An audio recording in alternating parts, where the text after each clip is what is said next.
வணக்கம் ஃப்ரெண்ட்ஸ், அனைவருக்கும் இனிய காலை வணக்கம். இன்றைக்கி நம்ம என்ன பார்க்க போகிறோம்னா 7ஆம் வகுப்பு புதிய சமச்சீர் புத்தகம் இயல் 5 பகுதியிலிருந்து லைன் பை லைன் கொஷின் பார்க்க போகிறோம். சரி, ஓகே, நம்ம இன்றைய டெஸ்ட்டுக்குள்ளே போகலாமா? சரி, ஃபஸ்ட்டு நம்ம பார்க்க போகிற தலைப்பு இன்பத்தமிழ் கல்வி. ஃபஸ்ட்டு வினா பாருங்கள். தமிழரின் இன்னல் தீர்க்கும் வழி ஒன்றை கவிதையாக படைத்தவர் யார்? தமிழரின் இன்னல் தீர்க்கும் வழி ஒன்றை கவிதையாக படைத்தவர் யார்? இதற்கான விடை பாரதிதாசன். அடுத்த வினா பாருங்க. பாரதிதாசன் எழுதிய நூல்களுள் தவறானது எது? எது தவறானதுன்னு கேட்டிருக்காங்க. இதற்கான விடை பாண்டியன் பரிசு அவர் எழுதியிருப்பார். அழகியின் சிரிப்பு சரி, இசையமுது சரி, அமுதும் தேனும் தவறு. அமுதும் தேனும் இந்த நூலை அவர் எழுதியிருக்க மாட்டார். அடுத்த வினா பாருங்க. பாரதிதாசனின் பன்முகத்தன்மையில் தவறானது எது? பாரதிதாசனுடைய பன்முகத்தன்மையில் தவறானது எது? இதற்கான விடை அவர் கவிஞர், இதழாளர், தமிழ் ஆசிரியர், நாடக ஆசிரியர். பிசிராந்தியார் அப்படிங்கிற ஒரு நாடகம் எழுதியிருப்பார். அதனால் இங்கே இருக்கிற தகவல் எல்லாமே சரிதான், தவறானது எதுவுமே இல்லை. அடுத்த வினா பாருங்க. பாரதிதாசன் எழுதிய டேஸ் என்ற நாடக நூலுக்கு சாகித்ய அகாதமி விருது கிடைத்தது? பாரதிதாசன் எழுதிய எந்த நாடக நூலுக்கு சாகித்ய அகாதமி விருது கிடைத்தது? இதற்கான பதில் பிசிராந்தியார் அப்படிங்கிற நாடகம் எழுதியிருப்பார். அதுக்கு தான் பரிசு கொடுத்துருப்பாங்க. அடுத்த வினா பாருங்க. சொல் பொருள் பொருத்துக. சொல்லையும் அதுக்கான பொருளையும் கரெக்டாக பொருத்தணும். இதற்கான விடை எத்தனிக்கும் என்றால் முயலும், வெறுப்பு என்றால் மலை, கழனி என்றால் வயல், பருதி என்றால் கதிரவன். அடுத்த வினா பாருங்க. இன்பத்தமிழ் கல்வி யாவரும் கற்றவர் என்றுரைக்கும் நிலை எய்துவிட்டால் இன்பங்கள் நீங்கும் என்னும் பாடல் இடம்பெற்ற தலைப்பு எதுன்னு கேட்டிருக்காங்க. இந்த பாட்டு பாரதிதாசன் கவிதைகள் அப்படிங்கிற நூலில் இடம்பெற்றிருக்கும். எந்த தலைப்பில் இடம்பெற்றிருக்குன்னு கேட்டிருக்காங்க. இதற்கான விடை தமிழ் பேரு அப்படிங்கிற தலைப்பில் இடம்பெற்றிருக்கும். தமிழ் பேரு. அடுத்த வினா பாருங்க. பெண்களுக்கு நிகராக பாரதிதாசன் கூறுவது என்ன? பெண்களுக்கு நிகராக பாரதிதாசன் கூறுவது மயில். மயிலை சொல்லுவார். அடுத்த வினா பாருங்க. இதெல்லாம் புக் பேக் கொஸ்டினுங்க. ஏடெடுத்தேன் பிரித்து எழுதுக. ஏடெடுத்தேன். இதற்கான விடை ஏடு கூட்டல் எடுத்தேன், ஏடெடுத்தேன். அடுத்த வினா பாருங்க. துயின்றிருந்தார் பிரித்து எழுதுக. துயின்றிருந்தார். இதற்கான விடை துயின்று கூட்டல் இருந்தார், துயின்றிருந்தார். அடுத்த வினா பாருங்க. என்று கூட்டல் உரைக்கும் சேர்த்து எழுதுக. என்று கூட்டல் உரைக்கும். இதற்கான விடை என்றுரைக்கும். என்றுரைக்கும். அடுத்த வினா பாருங்க. பாரதிதாசனை கவர முயன்ற இயற்கை பொருளில் தவறானது எது? பாரதிதாசனை கவர முயன்ற இயற்கை பொருளில் தவறானது. இதற்கான விடை வானம் சரி, ஓடை சரி, மயில் சரி, நிலவு என்பது தவறு. நிலவை கொடுத்துருக்க மாட்டாங்க. வானம், ஓடை, மயில், அப்புறம் இன்னும் சில பொருட்கள் இருக்குது. காடு, அடுத்து தென்றல். இதெல்லாம் பார்த்துக்கோங்க ஃப்ரெண்ட்ஸ். இதை வச்சும் கேள்வி வரலாம். அடுத்த வினா பாருங்க. எதுகை இடம்பெற்ற சொல்லை கண்டறிக. எதுகை எந்த சொல்லில் இடம்பெற்றிருக்கோ அதை கரெக்டாக கண்டுபிடிக்கணும். எதுகை அப்படின்னா இரண்டாவது எழுத்து ஒன்றி வருவது. நீங்கள் ஆப்ஷனை பாருங்கள். இங்கேயும் இங்கேயும் ஒன்றி வந்திருக்கு. அப்போ இதுதான் விடை. இன்னலிலே என் தமிழ் என்பது சரி. அடுத்து நம்ம பார்க்க போகிற தலைப்பு அழியா செல்வம். ஃபஸ்ட்டு வினா பாருங்க. விச்சை மற்று அல்ல பிற என்று கூறும் நூல் என்ன? விச்சை மற்று அல்ல பிற என்று கூறும் நூல் நாலடியாரில் தான் இந்த பாட்டு வரி இருக்கு. நாலடியார். அடுத்த வினா பாருங்க. நாலடியார் என்ற நூலை எழுதியவர் யார்? நாலடியார் என்ற நூலை எழுதியவர் யார்? இதற்கான விடை சமண முனிவர். சமண முனிவர்கள் நிறைய பேர் சேர்ந்து தான் இந்த நூலை எழுதியிருக்காங்க. அடுத்த வினா பாருங்க, நாலடியார் என்பது எந்த வகையான நூலாகும்? நாலடியார் என்பது எந்த வகையான நூலாகும்? இதற்கான விடை 18 கீழ்கணக்கு நூல்களில் ஒன்று. 18 கீழ்கணக்கு நூல். அடுத்த வினா பாருங்க, நாலடியார் 400 டேஸ் கொண்டது. வெண்பாவா, ஆசிரியப்பாவா, கலிப்பாவா, வஞ்சிப்பாவா? எந்த பாவகையால் ஆன நூல் கேட்டிருக்காங்க. இதற்கான விடை 400 வெண்பாக்களை கொண்டது. நாலடியார் 400 வெண்பாக்களை கொண்டது. அடுத்த வினா பாருங்க, கீழ்கண்டவற்றுள் பொருந்தாதது எது? கீழக்கிற 4 பேரில் எது பொருந்தாததுன்னு கண்டுபிடிக்கணும். இதற்கான விடை நாலடியார் அப்படின்னாலும் நாலடியார் தான், நாலடி 400நாலும் நாலடியார் தான், வேளாண் வேதம் என்றும் அழைக்கப்படும். நோட் பண்ணிக்கோங்க, நாலடியாருக்கு இன்னொரு பேர் இருக்குது, வேளாண் வேதம் சொல்லுவாங்க. உத்தர வேதம் என்பது நாலடியார் கிடையாது, நீங்கள் வேறு இடத்துல படிச்சிருப்பீங்க. உத்தர வேதம் என்பது திருக்குறள். திருக்குறளை தான் உத்தர வேதம்னு சொல்லுவாங்க. அடுத்த வினா பாருங்க, திருக்குறளுக்கு இணையாக வைத்து போற்றப்படும் நூல் எது? திருக்குறளுக்கு இணையான நூல். இதற்கான விடை நாலடியார். நாலடியார் திருக்குறளுக்கு இணையாக போற்றப்படுகிறது. அடுத்த வினா பாருங்க, திருக்குறள் போன்று அறம், பொருள், இன்பம் என்னும் முப்பால் பகுப்பு கொண்டது எது? திருக்குறளை தான் அறம், பொருள், இன்பம்னு பிரிச்சிருக்காங்க. அதே மாதிரி நாலடியாரையும் அறம், பொருள், இன்பம் அப்படின்னு 3 பகுப்பாக பிரிச்சிருக்காங்க. அடுத்த வினா பாருங்க, 4ம் 2ம் சொல்லுக்கு உறுதி என்னும் தொடர் மூலம் கூறப்படும் நூல்கள் என்னென்ன? 4ம் 2ம் சொல்லுக்கு உறுதி, இதன் மூலம் குறிப்பிடப்படும் நூல்கள். 4 அப்படின்னா நாலடியார், 2 அப்படின்னா திருக்குறள். இதுதான் விடை. அடுத்த வினா பாருங்க, சொல் பொருள் பொருத்துக. சொல்லையும் அதுக்கான பொருளையும் பொருத்தணும். இதற்கான விடை வைப்புலி என்றால் பொருள் சேமித்து வைக்கும் இடம், கோட்படா என்றால் ஒருவரால் கொல்லப்படாது அப்படின்னு அர்த்தம், வாய்த்து ஈயில் அப்படின்னா வாய்க்கும்படி கொடுத்தாலும், கார்முகில் என்றால் மலைமேகம். அடுத்த வினா பாருங்க, சொல் பொருள் பொருத்துக. சொல்லையும் அதுக்கான பொருளையும் கரெக்டாக பொருத்தணும். இதற்கான விடை விச்சை அப்படின்னா கல்வி, வவ்வார் என்றால் கவர முடியாது, எச்சம் அப்படின்னா செல்வம், மதலை அப்படின்னா தூண். அடுத்த வினா பாருங்க, உள்ள பொருள் உள்ளிருக்க புறத்தேயோர் பொருள் தேடி உழல்கின்றீரே என்று கல்வியின் சிறப்பை கூறும் நூல் என்ன? உள்ள பொருள் உள்ளிருக்க புறத்தேயோர் பொருளை தேடி உழல்கின்றீரே என்று கல்வியின் சிறப்பை கூறும் நூல் தனிப்பாடல் திரட்டு. நாலடியார்னு போட்டுறாதீங்க, இந்த பாட்டு வரியை நல்லா பார்த்துக்கோங்க. இப்படி சொல்லக்கூடிய நூல் தனிப்பாடல் திரட்டு. அடுத்த வினா பாருங்க, ஒருவர் தம் குழந்தைகளுக்கு சேர்த்து வைக்க வேண்டிய செல்வம் என்ன? ஒருவர் தம் குழந்தைகளுக்கு சேர்த்து வைக்க வேண்டிய செல்வம் கல்விதான். கல்வியை தான் சேர்த்து வைக்கணும். அடுத்த வினா பாருங்க, கல்வியை போல் டேஸ் செல்வம் வேறில்லை. கல்வியை போல் டேஸ் செல்வம் வேறில்லை. இதற்கான விடை கல்வியை போல் கேடு இல்லாத செல்வம் வேறில்லை. அடுத்த வினா பாருங்க, வாய்த்தீயின் பிரித்து எழுதுக. வாய்த்தீயின். இதற்கான விடை வாய்த்து கூட்டல் ஈயின் வாய்த்தீயின். அடுத்த வினா பாருங்க, கேடில்லை பிரித்து எழுதுக. கேடில்லை. இதற்கான விடை கேடு கூட்டல் இல்லை கேடில்லை. அடுத்த வினா பாருங்க, எவன் கூட்டல் ஒருவன் சேர்த்து எழுதுக. எவன் கூட்டல் ஒருவன், எவன் ஒருவன், எவன் ஒருவன்.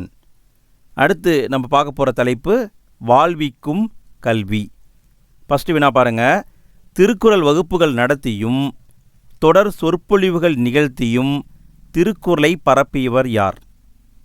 திருக்குறள் வகுப்பு நடத்தியிருக்காரு, தொடர் சொற்பொழிவுகள் நடத்தியிருக்காரு. அதன் மூலமாக திருக்குறளுடைய புகழை பரப்பியிருக்காரு. இதற்கான விடை வி முனுசாமி. திருக்குறளார் வி முனுசாமின்னு சொல்லுவாங்க. அடுத்த வினா பாருங்க. வி முனுசாமி எழுதிய நூல்களுள் பொருந்தாதது எது? திருக்குறளார் வி முனுசாமி நிறைய நூல்கள் எழுதியிருக்காங்க. அதில் இங்கே இருக்கிறதுல எது தவறுன்னு கேட்டிருக்காங்க. விடை வள்ளுவர் உள்ளம் எழுதியிருப்பார், வள்ளுவர் காட்டிய வழி எழுதியிருப்பார், திருக்குறளில் நகைச்சுவை எழுதியிருப்பார், வள்ளுவர் கூறும் வாழ்க்கை, இப்படி ஒரு நூலே கிடையாது. இதுதான் தவறு. அடுத்த வினா பாருங்க. உலகப் பொதுமறை திருக்குறள் உரை விளக்கம் என்ற நூலை எழுதியவர் யார்? உலகப் பொதுமறை திருக்குறள் உரை விளக்கம் என்ற நூலை எழுதியவர் திருக்குறளார் வி முனுசாமி. அடுத்த வினா பாருங்க. காலத்தின் அருமையை கூறும் திருக்குறள் அதிகாரம் எது? காலத்தின் அருமையை கூறும் திருக்குறள் அதிகாரம் காலம் அறிதல். அடுத்த வினா பாருங்க.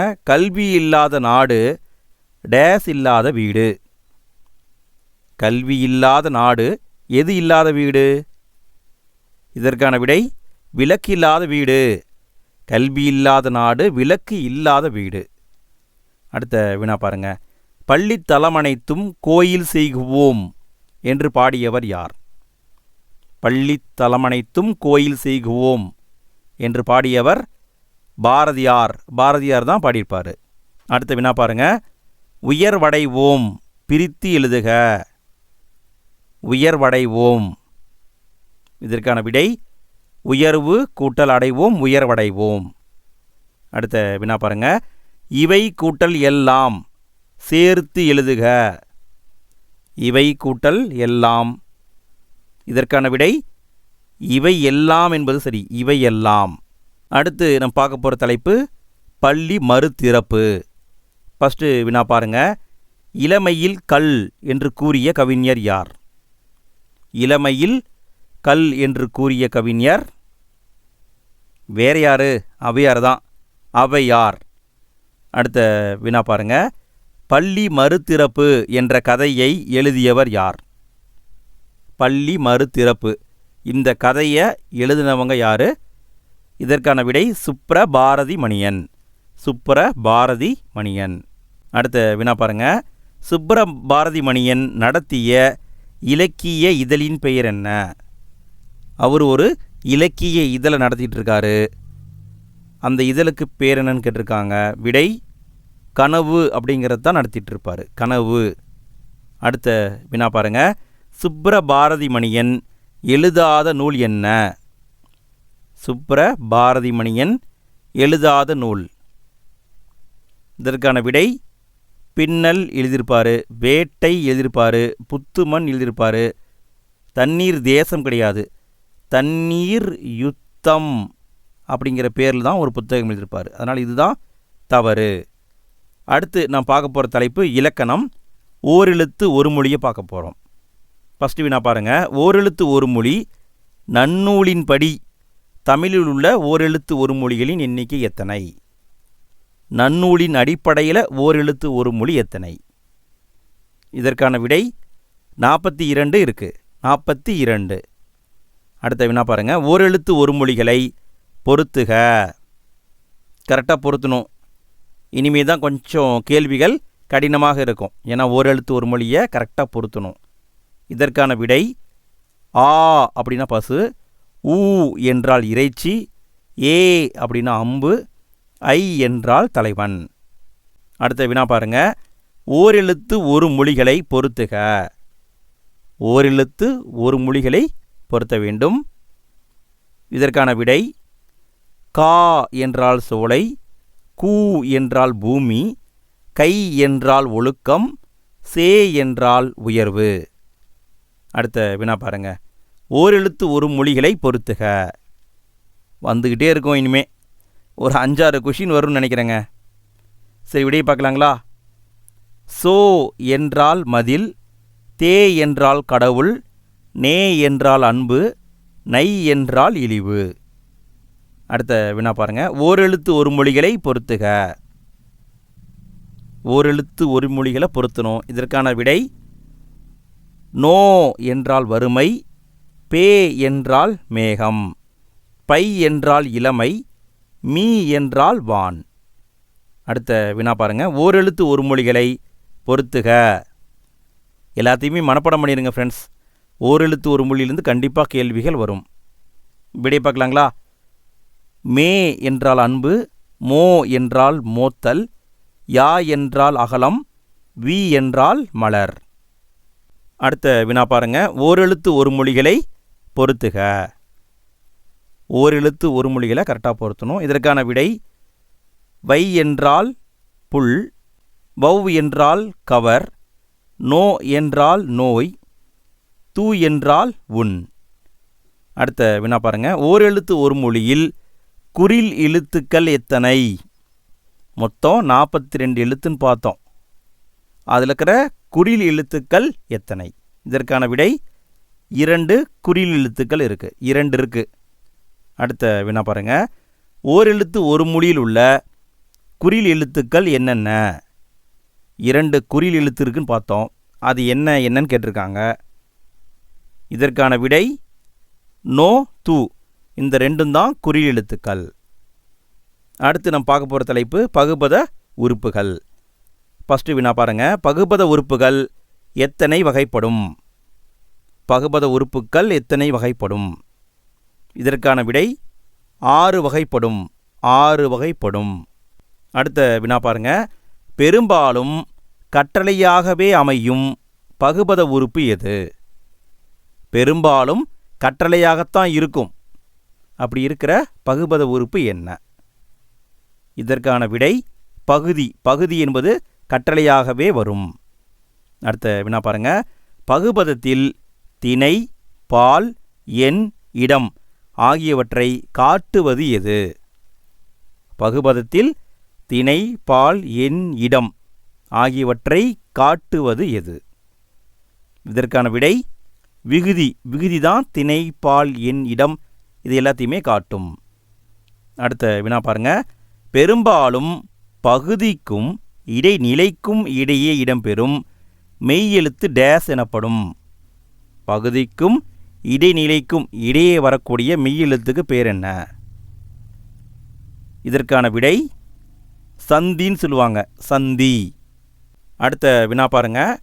பகுதிக்கும் விகுதிக்கும் இடையில் அமைந்து காலம் அல்லது எதிர்மறையை காட்டுவது எது? பகுதிக்கும் விகுதிக்கும் இடையில் வரும் காலம் அல்லது எதிர்மறையை காட்டும். அது எந்த உறுப்புன்னு கேட்டிருக்காங்க. இதற்கான விடை இடைநிலை. இடைநிலை. அடுத்த வினா பாருங்க. காலத்தை காட்டும் பகுபத உறுப்பு என்ன? காலத்தை காட்டும் பகுபத உறுப்பு இடைநிலை. இதுக்கு பேரே இருக்குது. காலம் காட்டும் இடைநிலை அப்படிங்கிற பேருமே இருக்குது. அடுத்த வினா பாருங்க. பெரும்பாலும் பகுதிக்கும் இடைநிலைக்கும் இடையே இடம்பெறும் அசைச்சொல் டேஸ் எனப்படும். பகுதிக்கும் இடைநிலைக்கும் இடையே வரக்கூடிய அசைச்சொல். இதற்கு பெயர் சாரியை அப்படின்னு சொல்லுவாங்க. சாரியை. அடுத்த வினா பாருங்க. சரியாக பொறுத்துக. பகாபதத்தை சரியாக பொருத்தணும். ஃப்ரெண்ட்ஸ், நாளைக்கு டெஸ்ட்டுன்னு பார்த்தீங்கன்னா 7ஆம் வகுப்பு புதிய சமச்சீர் புத்தகம் தமிழ் புத்தகத்தில் 6வது இயல் பகுதின்னு டெஸ்ட் நடக்கும். கரெக்டாக காலையில் 5 மணிக்கு யூடியூப்பில் வீடியோ வந்துடும். மறக்காமல் படிச்சுட்டு வந்துடுங்க ஃப்ரெண்ட்ஸ். சரி, ஓகே, வீடியோ பார்க்கலாங்களா? நிலம் என்பது பெயர் பகாபதம். நட என்பது வினை பகாபதம். மண் என்பது இடை பகாபதம். உரு என்பது உரி பகாபதம். அடுத்த வினா பாருங்க. எழுதினான் என்பது டேஸ். எழுதினான் என்பது என்ன? இதற்கான விடை எழுதினான் என்பது வினை பகுபதம். வினை பகுபதம். அடுத்த வினா பாருங்க. பொறுத்துக. பகாபதங்களை கரெக்டாக பொருத்தணும்.